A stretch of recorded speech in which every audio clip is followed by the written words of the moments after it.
2020 has been a bloodbath for TV shows and web series alike, with no platform being able to avoid the annual cull of taking a less successful offering and turning it into a 1 or 2 series wonder. The cancelled series is a strange beast, underappreciated but often fondly remembered in the years to come. Who hasn't wondered what season 10 of 2009's Sit Down and Shut Up could have looked like? Very few people, admittedly, so maybe not a good example, but the show is worth revisiting. Not everything on this list is destined to become a cult favourite, however, with a lot of these being cut short to critical hate and underwhelmed audience reactions. Some were vanity projects, others will always be doomed to obscurity by virtue of their impenetrable premises. And some were simply just subpar series that needed the chop for some time now. With that in mind, I am Kirsten Ria, and let's take a look at the 9 TV shows that are already cancelled in 2020 and why.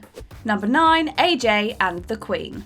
Starring RuPaul, the outspoken host from the TV show Drag Race, AJ and the Queen is a schmaltzy misfire by the creator of Sex and the City, Michael Patrick King. With a laughably bad premise which anyone could have guessed that audiences wouldn't connect with. Following RuPaul's down-on-her-luck drag queen across America with her, not even joking here, orphan urchin sidekick. The series leaned heavily on the sentimental sweetness but failed to provide any laughs when necessary, leading to an early death with this one. Debuting in January, AJ and the Queen was off of our screens by March. Number 8, Messiah. Netflix's crime mystery Messiah was cursed from the offset, with a premise which was full of potential controversy. Essentially Homeland if the series starred a reincarnated Christ instead of a deserting soldier. This Netflix production made the demented decision to set the action largely based in Syria, and used the continuing bloody struggle for Palestinian liberation as the messy backdrop for a mixture of conspiracy thriller and metaphysical mystery. Not to mention that the show's eponymous Messiah's name translates in Arabic to deceiver and is the moniker of an Islamic demon, which seems like a bit of an obvious spoiler from the get-go. Maybe they forgot people speak Arabic? Number 7, October Faction. Based on Steve Miles' cult comic of the same name, October Faction was another one-season Netflix effort whose inventive monsters and clever premise couldn't save it from an uninterested audience. Set in a small upstate New York town and featuring the directorial talents of music video legend Director X. This followed a pair of monster hunters who worked for a secret society as their teenage kids learned their secret. However, the angsty family drama and the R-rated content didn't fit the Amblin Entertainment style premise, alienating many critics and leaving audiences cold. Still, at least we always have the comics to go back to. Number 6, Turn Up Charlie.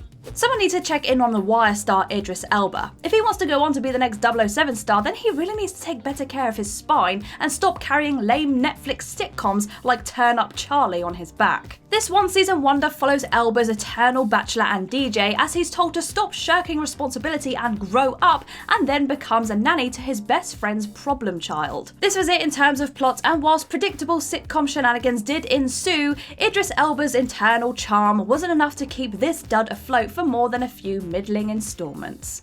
Number 5, Man with a Plan.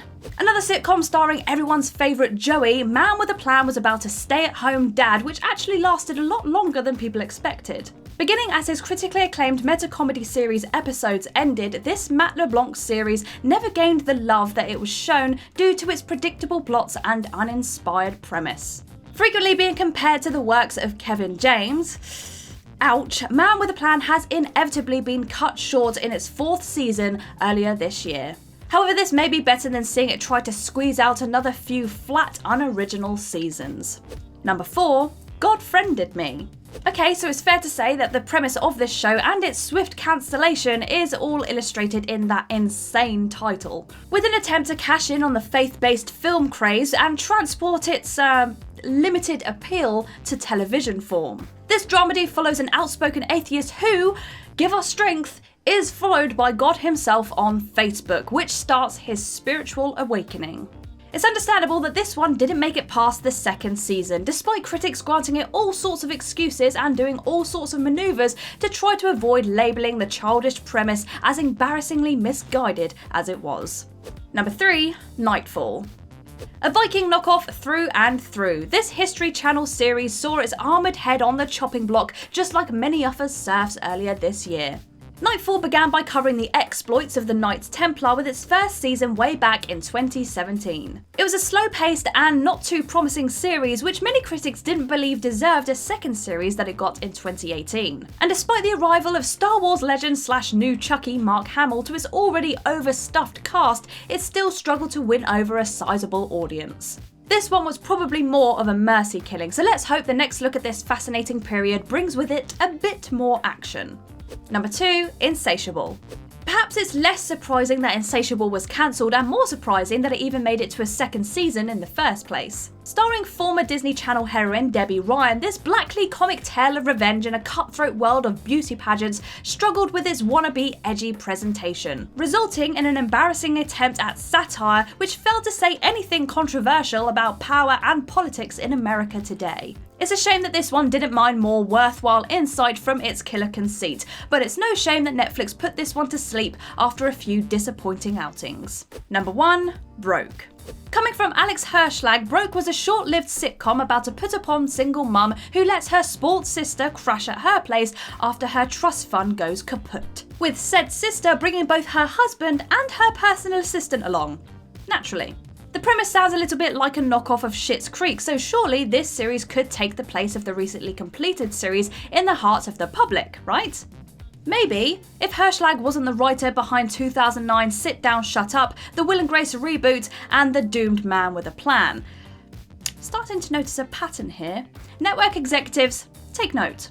And there we go, the 9 TV series that have already been cancelled in 2020. Do you think these deserve to be cancelled? If you do, leave a comment down below and let us know. If you liked this video, give it a big old thumbs up, and if you haven't already, click that subscribe button down there. But for now, I have been Kirsten Ria, and I will see you in the next video. Bye.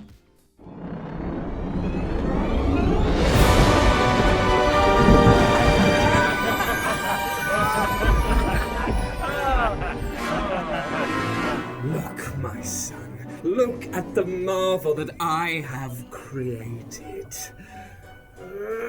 Comics.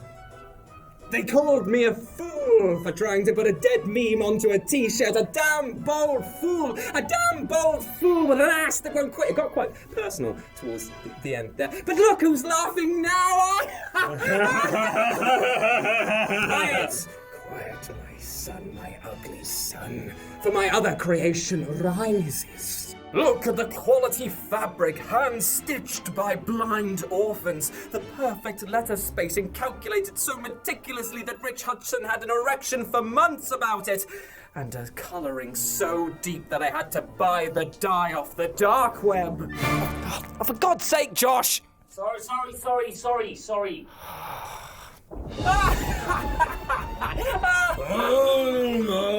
Oh no, the beast has grown angry, angered by our drab fashion choices. I am such a fool to think that it wouldn't try to infect us with its perfect design.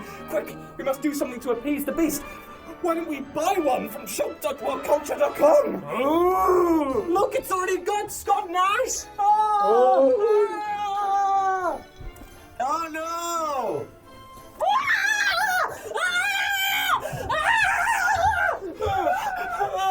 But where can I buy one? Are you kidding me? This is why I don't give you any extra lines. But also, at shop.whatculture.com! Quick, let's go and buy one right now! Let's go buy one right now! Right now? Oh, don't you try hard now. You've already lost your bit. Oscar's in the f***ing bin. Ah, there we go. Doesn't that look better? I feel so virile and alive, and it's also fixed your hump. That's actually pretty good. Now, do yourself a favour and act like your mum and spread the love, aka her legs, and buy yourself one of these glorious dead memes on a t-shirt, courtesy of this handsome chap right here. You're very, very welcome. Cut! Jesus Christ, mine is so itchy. It's all wet. What? It stinks. I pissed on yours. The worst font ever. I want to die.